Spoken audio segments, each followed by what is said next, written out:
Boa tarde, turma. Bem-vindos a mais uma aula de fisiologia.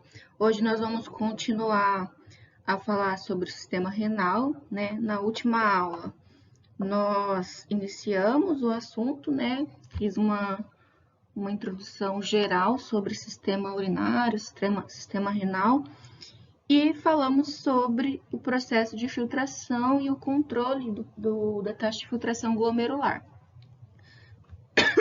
Perdão.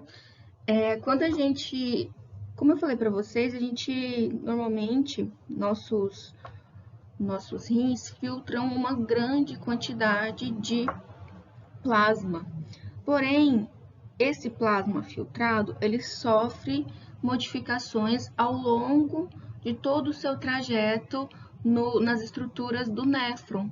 E aí, ao final, a excreção é diferente, né? O volume excretado é diferente do volume filtrado, não só em quantidade, como também na composição, tá? Devido aos processos de reabsorção e secreção. Então, hoje nós vamos falar mais especificamente sobre os processos de reabsorção, como que ocorrem, e também de secreção.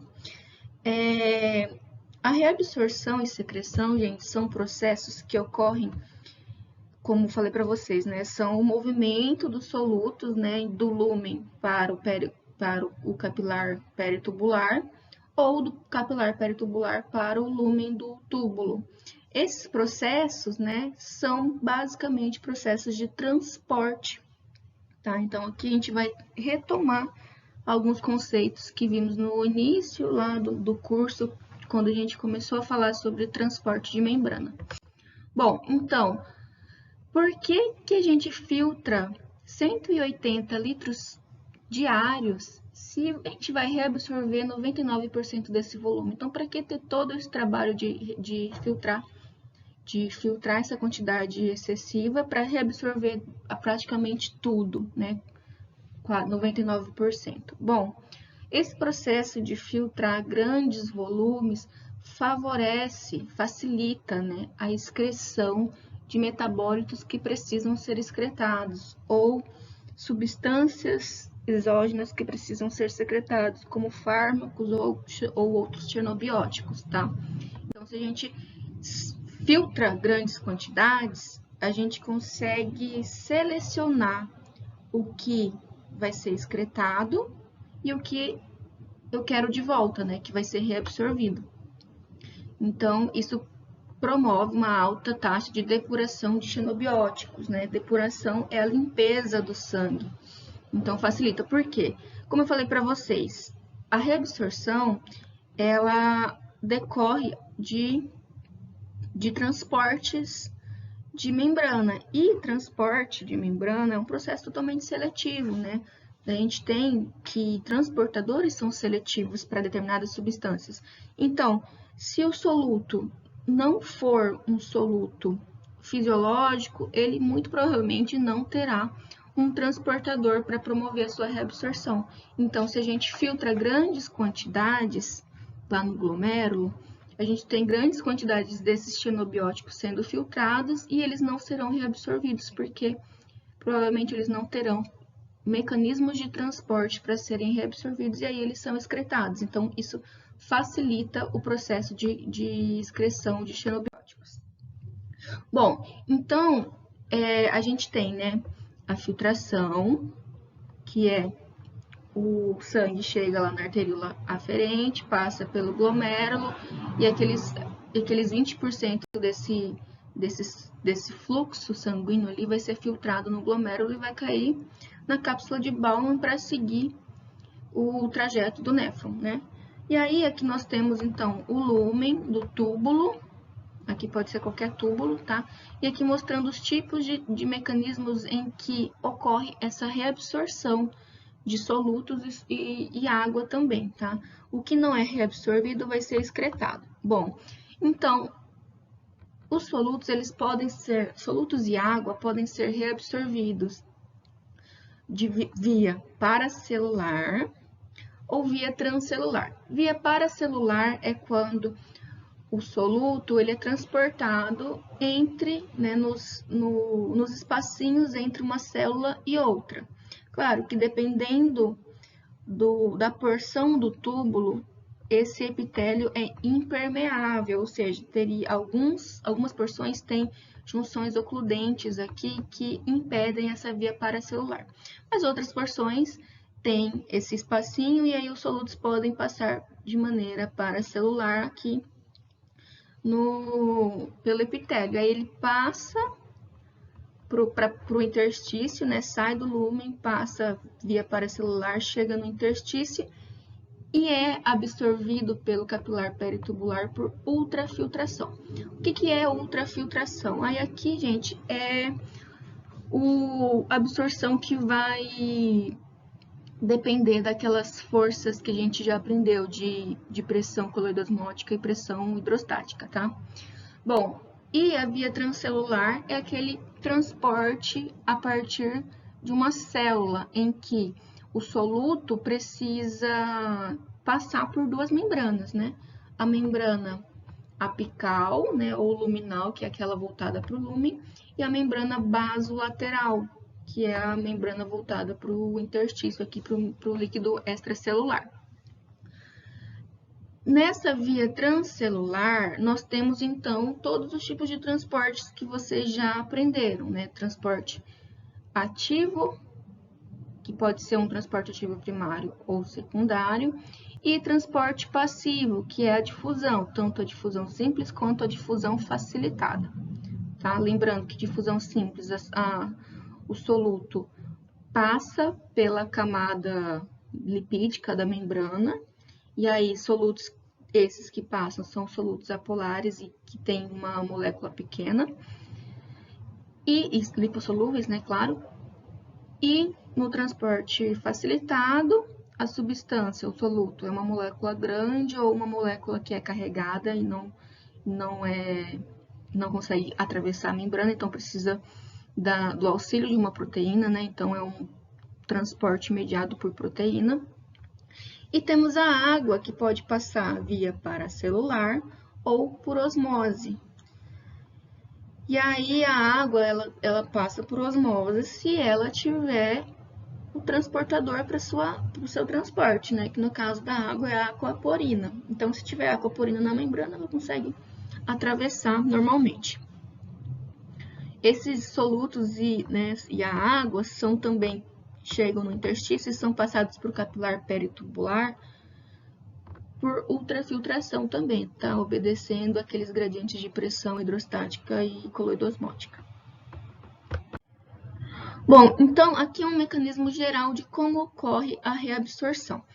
Quando a gente tem a filtração, né, aquele volume filtrado, que é basicamente plasma, né, sem proteína e sem célula, contendo as substâncias normais que tem no plasma, isso é uma concentração, né, é uma solução isosmótica comparada com a solução do líquido extracelular.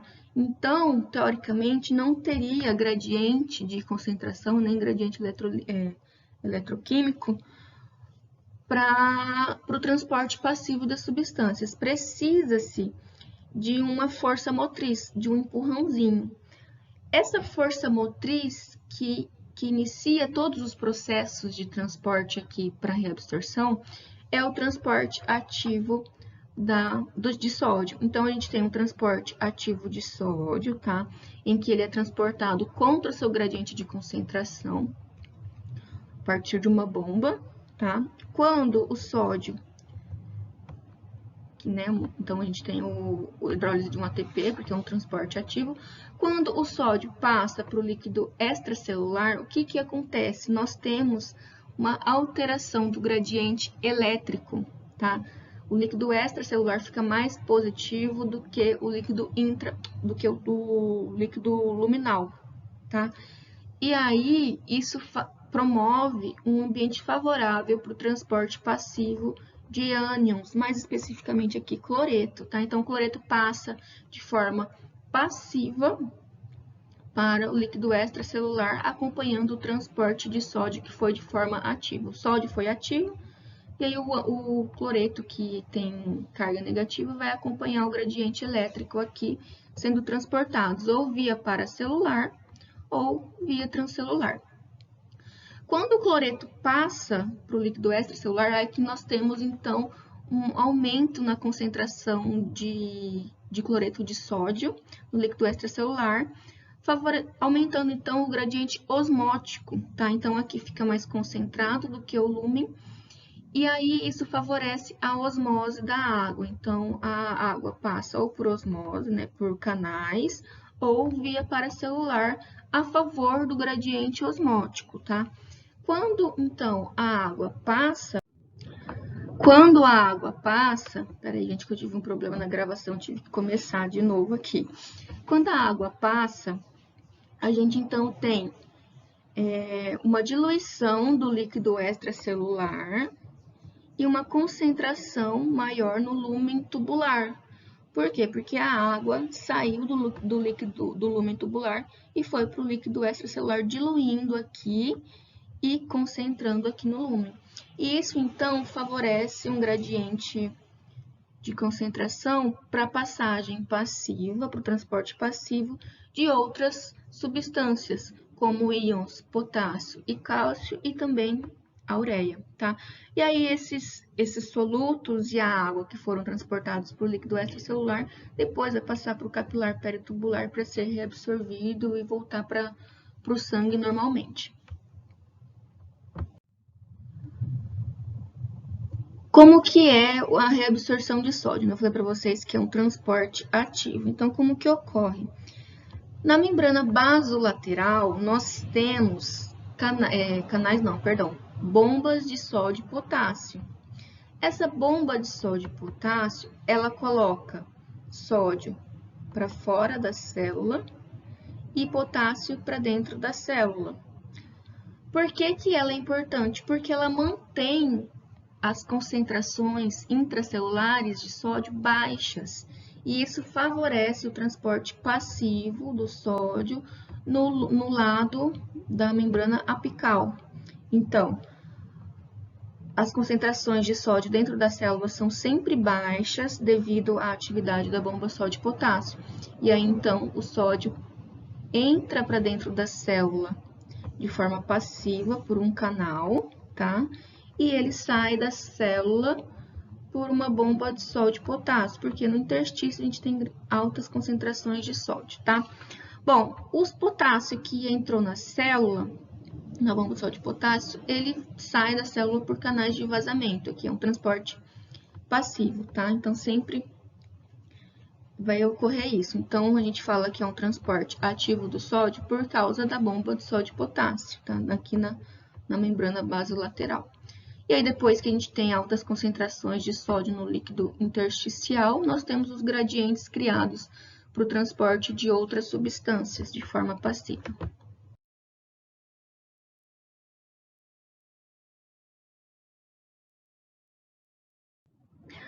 A reabsorção de glicose, gente, ela acontece por transporte ativo secundário. Então, normalmente, né, em condições fisiológicas, a glicose é livremente filtrada, tá? Ela consegue passar por aquelas barreiras de filtração e ela é totalmente reabsorvida. Então, nada, né, em condições fisiológicas, retomando isso, nada de glicose é excretado, toda a glicose filtrada é reabsorvida. O mecanismo pelo qual a glicose é reabsorvida é aquele cotransporte com sódio, com o transportador SGLT. Vocês lembram dele? Onde nós temos um cotransporte com sódio, em que o sódio é transportado de maneira passiva a favor do seu gradiente de concentração.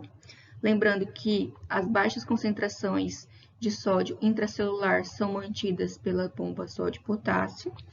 E aí, então, a glicose, ela pega carona aqui com o transporte de sódio. Então, a energia para o transporte de glicose é a energia cinética do transporte de sódio, do transporte passivo de sódio, né? Então, dentro da célula, a concentração de glicose é alta e a concentração de glicose no lúmen é baixa, então o transporte é contra o gradiente de concentração, consequentemente precisa ser um transporte ativo. Nesse caso, é um transporte ativo secundário, porque ele utiliza a energia do transporte passivo do sódio, tá? E aí a glicose, isso aqui acontece na membrana apical, tá? O SGLT está presente na membrana apical, e depois que a glicose entra na célula, ela sai em direção ao interstício por transporte passivo, né? Porque aqui a gente tem baixas concentrações de glicose dentro da célula é alto. Então, é um transporte passivo mediado por proteína, tá? Então, é uma difusão facilitada aqui por GLUT, né? Então, o transportador de glicose é o GLUT. Então, na membrana basolateral, a glicose é transportada por GLUT. E aí, depois do interstício, a glicose vai seguir ali o caminho do capilar peritubular. A glicose é transportada desse jeito, aminoácidos também são transportados de maneira ativa secundária com sódio e algumas outras substâncias também. Então, aqui só retomando, né? Aquilo que vocês já aprenderam. O sódio, esse aqui é um transportador SGLT, tá? Aqui nós temos o lúmen do túbulo e aqui nós temos o líquido intracelular. Dentro da célula, nós temos baixas concentrações de sódio e altas concentrações de glicose. E no lúmen, nós temos alta concentração de sódio e baixa concentração de glicose. Então, o transporte de sódio para dentro da célula é a favor do seu gradiente de concentração e o transporte de glicose é contra o seu gradiente de concentração, tá? Então, vai ser um cotransporte aqui, onde o sódio se liga no transportador, liberando o sítio de ligação para a glicose. Quando a glicose se liga, nós temos uma modificação da conformação do carreador, né, do transportador, fazendo com que nós tenhamos a abertura para a extremidade intracelular, e aí o sódio é liberado para o citosol e a glicose também segue o caminho do sódio. Então, aqui nós temos, né, o cotransporte de sódio e glicose. Aqui, lembrando que aqui é na membrana apical, na membrana basolateral, a glicose sai pelo GLUT, que é um tipo de transporte por difusão facilitada. Bom, então, a reabsorção por transporte ativo secundário, ela acontece, né, com a glicose, com aminoácidos, com lactato, alguns intermediários do ciclo de Krebs, íons como fosfato e sulfato, e alguns transportadores apicais, né, que ficam ali na membrana luminal, ao invés de usar um cotransporte com sódio, utilizam um cotransportador com o próton H+, tá? Com hidrogênio, com íon hidrogênio. Então, a maioria usa sódio, mas alguns também podem utilizar o H+. A reabsorção de ureia, gente, ela acontece de forma passiva também. A ureia, ela é um produto de excreção da amônia. Então, o metabolismo proteico gera amônia, tá? Então, a amônia, ela é um metabólito que ela é tóxica, então, para evitar a toxicidade da amônia, a amônia é transformada em ureia lá no fígado, tá? Então, quando a gente tem proteólise, né, que é a quebra de proteínas, liberando aminoácidos, esses aminoácidos, para serem degradados, eles precisam precisa retirar o grupamento amino, né? O grupamento amino desse aminoácido, e essa amina é transformada em amônia, e a amônia é transformada em ureia para evitar que tenha uma toxicidade desencadeada pela amônia. Então, a ureia, gente, ela é o metabólito final ali da degradação proteica. E ela precisa ser excretada. Então, a gente tem filtração de ureia porém, e ela é excretada, porém uma pequena parte pode ser reabsorvida no túbulo renal. Essa reabsorção se dá de transporte passivo a partir, né, dos gradientes eletroquímicos que são gerados nesses processos de transportes aqui ao longo do lúmen tubular. Então, lembrando, né, nós temos o transporte ativo do sódio, que é aquela força motriz inicial. Depois, o sódio passando para o líquido intersticial, a gente tem aumento das cargas positivas, favorecendo o transporte passivo de ânions. Quando os ânions, né, mais especificamente cloreto, passa para o interstício, a gente tem aumento da osmolaridade no interstício, e aí isso favorece a osmose da água do meio menos concentrado para o meio mais concentrado, né, ou seja, do lúmen para o interstício. Com a passagem da água, nós temos, então, um aumento da concentração no lúmen e uma diluição da concentração no líquido extracelular. E isso favorece o transporte passivo de outros solutos, incluindo a ureia. De novo isso. A gente tem também reabsorção de proteínas, pequenas proteínas, né, ou pequenos peptídeos, que vez ou outra podem ser filtrados, tá? Lembrando que proteínas grandes normalmente não podem ser filtradas, mas algumas proteínas de baixo peso molecular ou alguns peptídeos que são menores conseguem atravessar a barreira de filtração. E aí elas são reabsorvidas no lúmen tubular, mais especificamente no túbulo proximal, por endocitose. Então, essas proteínas ou esses peptídeos ligam-se a receptores aqui de membrana, né, favorecendo o invaginamento da membrana e a formação de vesículas.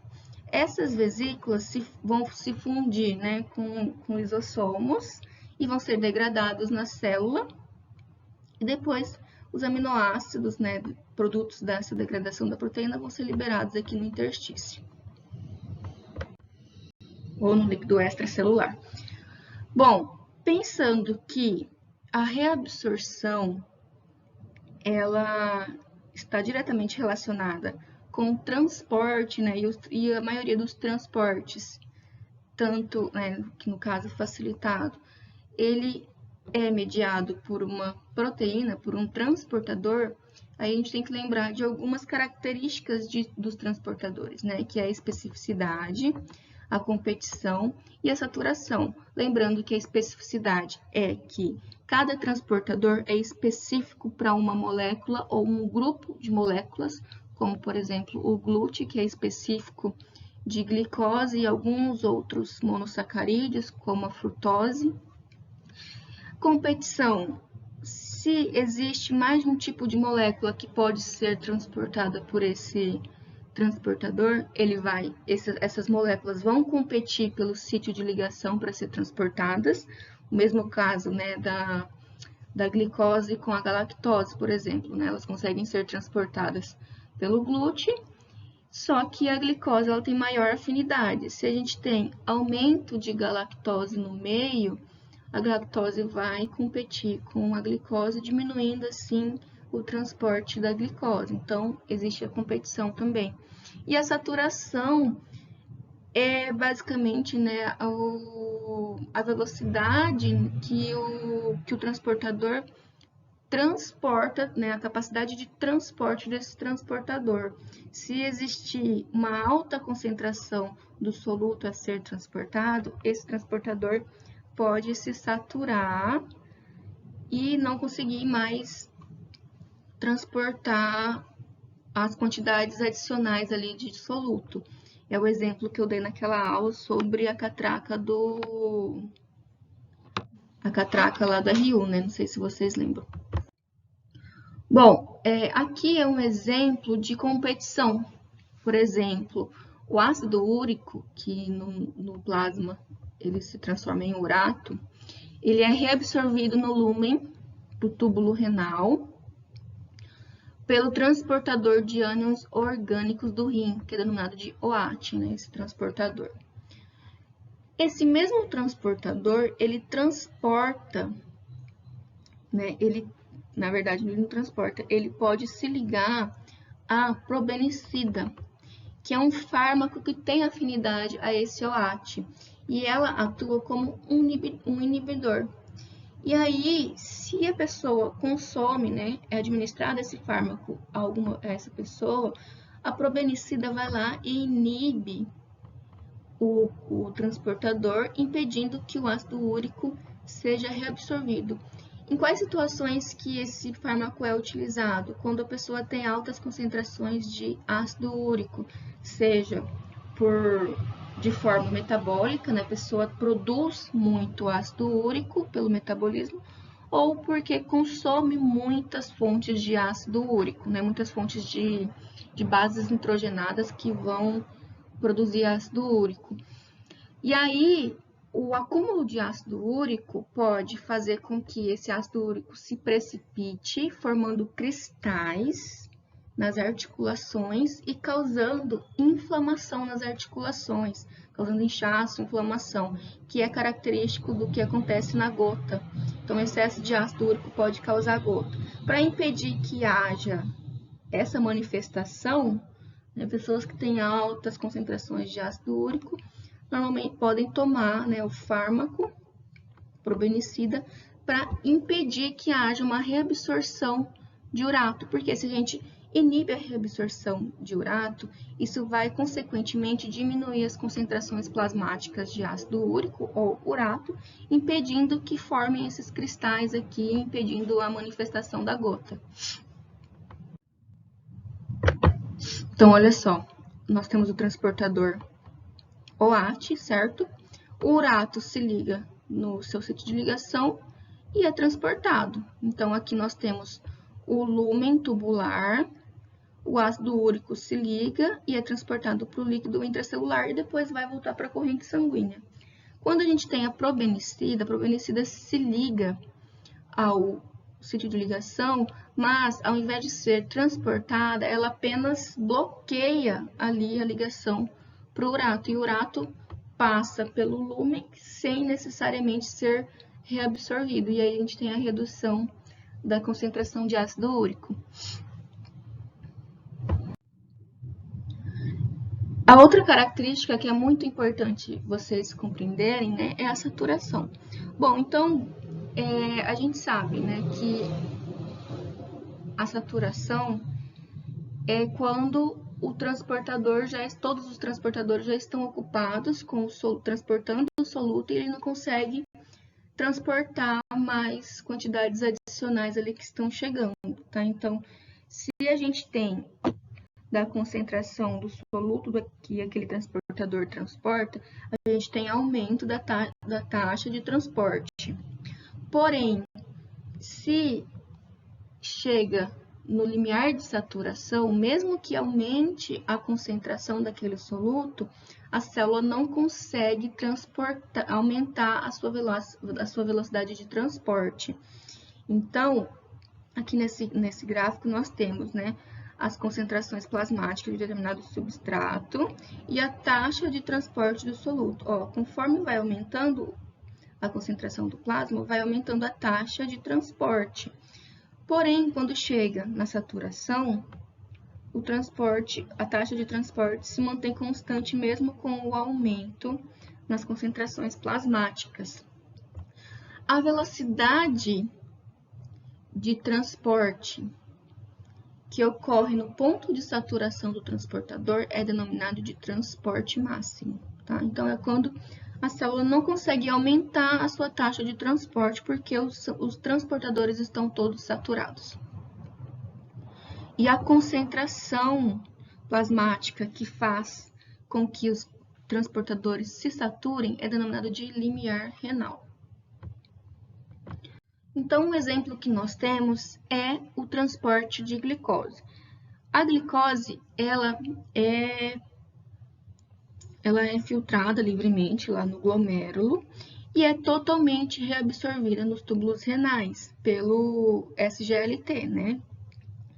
Porém, Isso em condições fisiológicas.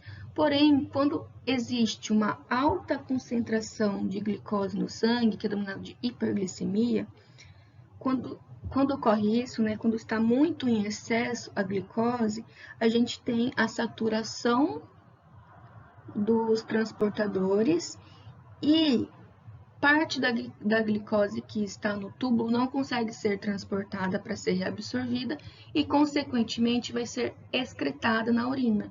Então, em condições fisiológicas, a urina não apresenta moléculas de glicose. Porém, em casos específicos em que ocorre uma hiperglicemia muito acentuada, nós temos a presença de glicose na urina, devido à saturação dos transportadores. Então, aqui nós temos as moléculas de glicose, tá?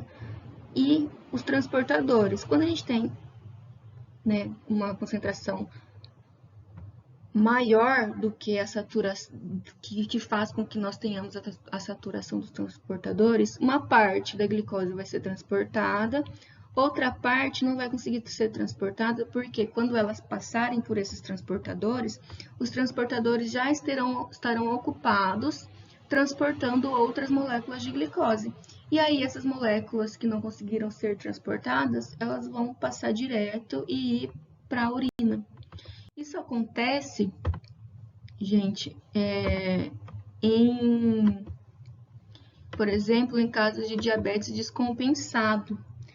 Porque a pessoa que tem diabetes e que ela não cuida dessa diabetes, ela tem um aumento muito elevado da glicemia. E isso faz com que os transportadores renais se saturem e aí parte dessa glicose que está em excesso vai ser excretada na urina. E isso, né, essa concentração, além disso, né, a concentração de glicose elevada no túbulo renal faz com que ocorra uma alteração na reabsorção da água. Por quê? Porque se a gente tem altas concentrações no túbulo renal, no lúmen do túbulo renal de glicose, isso vai aumentar a osmolaridade desse meio. E aí, a gente tem osmose, né? Então, isso vai impedir que a água seja reabsorvida. E aí, a gente tem uma excreção aumentada de água também, quando tem uma hiperglicemia, que vai resultar no aumento da glicemia da glicose aqui no túbulo renal. E aí, é muito comum de pessoas que têm diabetes descompensado, além de apresentar glicose na urina, também apresentam aumento da excreção urinária devido a esse prejuízo aqui na reabsorção de água. Bom, aqui nós temos uma imagem em que a filtração de glicose é proporcional à concentração no plasma. Então, se eu aumento a concentração plasmática de glicose, consequentemente a filtração de glicose vai aumentar, tá? Porque ela é proporcional. Ela é livremente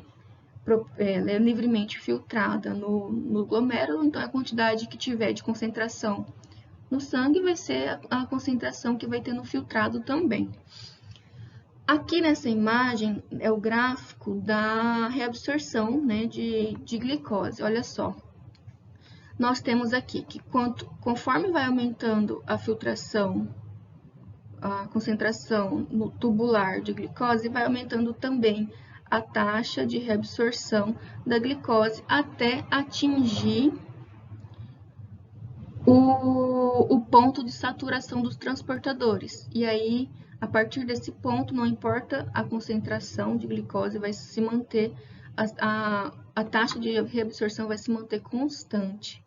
Então, o que for adicional a esses 325 miligramas por minuto vai ser excretado, tá? Então, esse ponto aqui de saturação de transportadores para a glicose, né, a concentração de glicose plasmática que faz com que os transportadores sejam saturados é denominado de limiar renal para a glicose. O limiar renal para a glicose é de aproximadamente 300 miligramas. Então, concentrações plasmáticas abaixo disso não resultarão na saturação de glicose e aí toda a glicose vai ser reabsorvida. Porém, concentrações acima de 300 vão promover a saturação dos transportadores e aí a quantidade adicional de glicose vai ser excretada.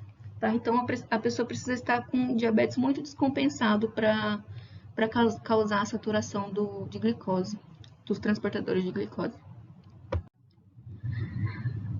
Aqui é o limiar renal, né, que eu falei para vocês. Então, a partir do 300, a gente tem a excreção da glicose, porque os transportadores estão saturados.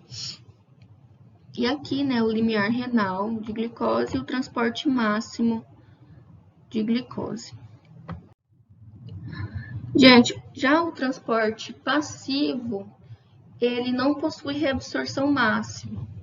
Ele vai depender da relação gradiente de concentração e tempo.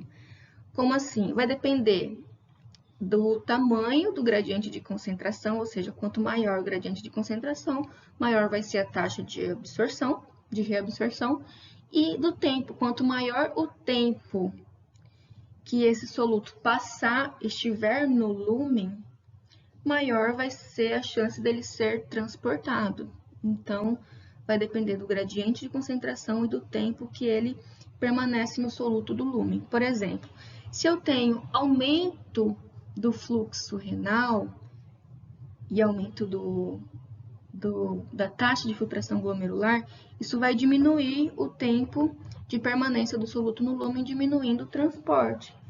E o contrário também vai acontecer, se diminui o fluxo, vai aumentar o tempo de permanência no soluto e ele vai ser reabsorvido com maior quantidade.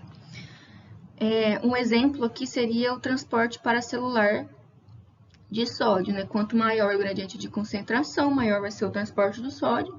Quanto maior o tempo do sódio, de permanência do sódio lá no lúmen, maior vai ser a chance dele ser transportado. Em porções mais distais, as junções oclusivas são mais aderentes, deixando o epitélio mais impermeável, tá? Então, o transporte de sódio terá transporte máximo, porque ele vai depender do transporte ativo da bomba, já não vai ser mais só a via paracelular, mas sim a transcelular. Então, se vai depender do transporte ativo pela bomba, então vai ter um transporte máximo, né? Gente, a partir daqui agora, até agora eu falei de maneira geral dos mecanismos de reabsorção, mas existem algumas diferenças bem pontuais em cada porção do néfron. Então, a partir de agora, a gente vai falar como que ocorre a reabsorção de solutos em cada porção, né? No túbulo proximal, na alça de Henle, nos túbulos distais e no ducto coletor. Então, eu acho que eu vou parar por aqui esse vídeo e continuar num outro vídeo para não ficar muito prolongado esse vídeo para vocês, tá? Então, até a próxima parte do vídeo.